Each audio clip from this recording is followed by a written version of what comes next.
اعوذ باللہ من الشیطان الرجیم بسم اللہ الرحمن الرحیم۔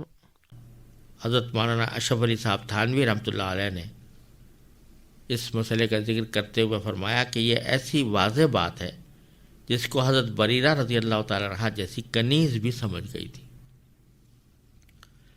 جب انہیں آزادی ملنے کی وجہ سے یہ اختیار ملا کہ وہ اپنے شوہر سے اپنا نکاح قائم رکھیں یا ختم کر دیں، تو حضور اقدس صلی اللہ علیہ وسلم نے انہیں مشورہ دیا کہ وہ نکاح قائم رکھیں۔ اس پر انہوں نے حضور اقدس صلی اللہ علیہ وسلم سے پوچھا کہ اتامرونی، کیا آپ مجھے حکم دے رہے ہیں؟ مطلب یہ تھا کہ اگر حکم ہے تو سر آنکھوں پر، اور اگر مشورہ ہے تو مجھے اختیار ہوگا کہ چاہوں تو اس کو قبول کروں چاہے نہ کروں۔ اس پر آپ نے ارشاد فرمایا انما انا شافع، کہ نہیں میں تو صرف سفارش کر رہا ہوں، کوئی حکم نہیں دے رہا۔ اس پر حضرت بریرہ نے فرمایا لا حاجت لی فی، یعنی اب مجھے ان شوہر کی ضرورت نہیں ہے، یعنی میں یہ سفارش یا مشورہ قبول نہیں کرتی۔ اور جب انہوں نے سفارش قبول نہیں کی تو اس پر سرکار دو عالم صلی اللہ علیہ وسلم نے بھی کوئی نکیر نہیں فرمائی کہ تم نے میرا مشورہ کیوں قبول نہیں کیا۔ تو مشورے کی تو طبیعت ہی یہ ہے کہ اس کی پابندی مشورہ کرنے والے پر لازم نہ ہو، اور قرآن کریم میں امیر کو مشورے ہی کا حکم دیا گیا ہے۔ لہذا اصل حکم یہی ہونا چاہیے کہ شورا کا مشورہ مشورے ہی کے درجے میں رہے، اور امیر اس کے بعد دلائل کی روشنی میں فیصلہ کرے۔ لیکن یہاں یہ بات سمجھ لینی چاہیے کہ یہ بات کسی ایسے جمہوری حکمران کے بارے میں نہیں کہی جا رہی جو کسی قسم کی صفات اہلیت کو مد نظر رکھے بغیر صرف ووٹوں کی اکثریت کی بنیاد پر بسر اقتدار آ گیا ہو۔ یہ بات اس امیر کے بارے میں کہی جا رہی ہے جس کے انتخاب میں صفات اہلیت کو سب سے پہلے مد نظر رکھا گیا ہو، کیونکہ یہ بات اسلامی خلیفہ کی ہو رہی ہے، کسی سیکولر جمہوری حکمران کی نہیں۔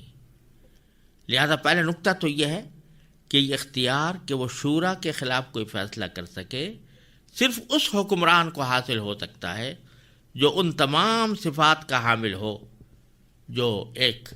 خلیفہ کے لیے یا امیر حکومت کے لیے شرعاً مقرر ہیں، اور جس کو تمام امت کے اہل حل و عقد نے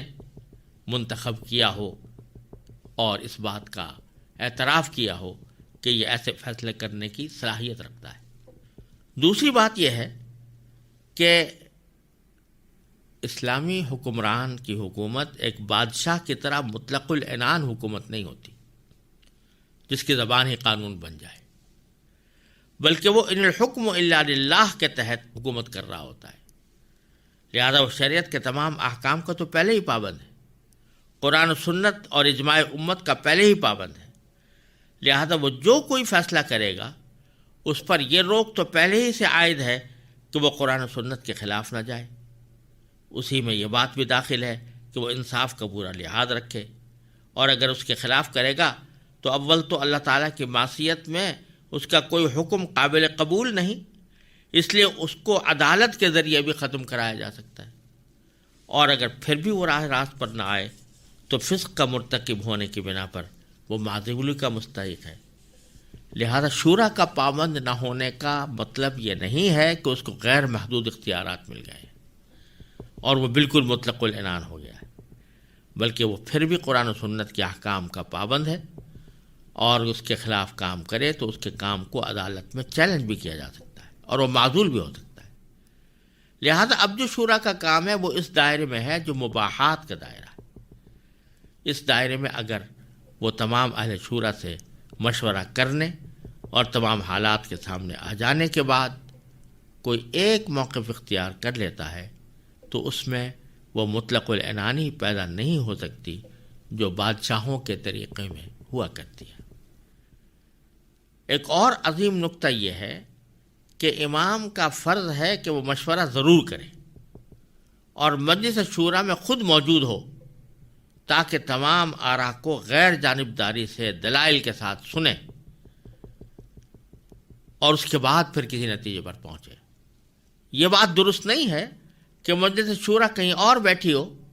اور امیر صاحب اس میں موجود نہ ہوں اور جب شورا کی رائے آئے تو وہ تمام آراء کے دلائل سنے بغیر اس کے خلاف کوئی فیصلہ کر دے۔ لہذا ان نکات کے تابع اصل حکم تو یہی ہے کہ ایسے امیر کو جو تمام ضروری صفات کا حامل ہو، شورا کے خلاف فیصلہ کرنے کا حق بھی حاصل ہے۔ البتہ بعض حالات ایسے ہو سکتے ہیں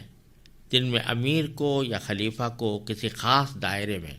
شورا کے فیصلوں کا پابند کیا جائے۔ اس کی وجہ یہ ہے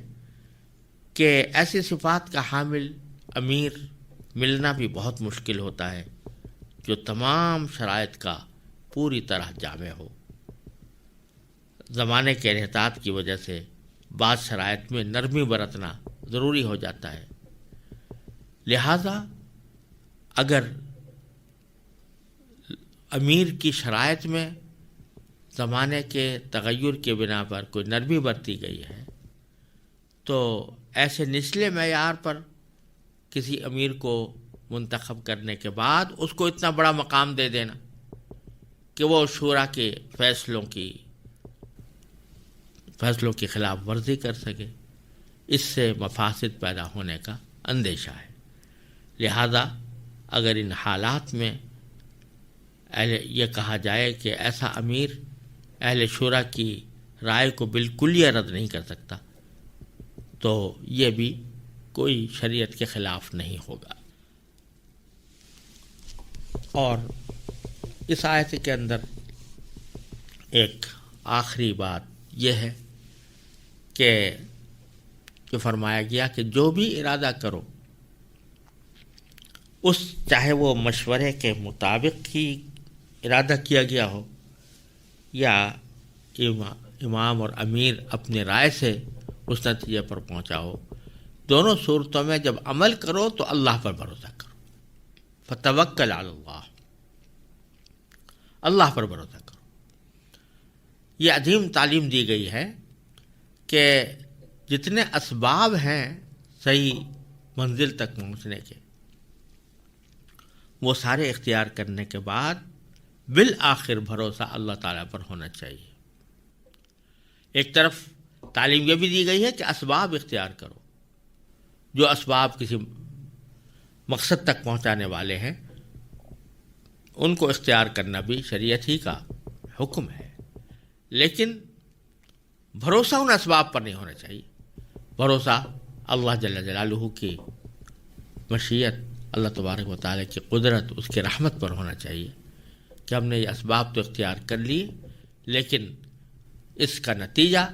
یہ اللہ تعالیٰ کے اختیار میں ہے، لہذا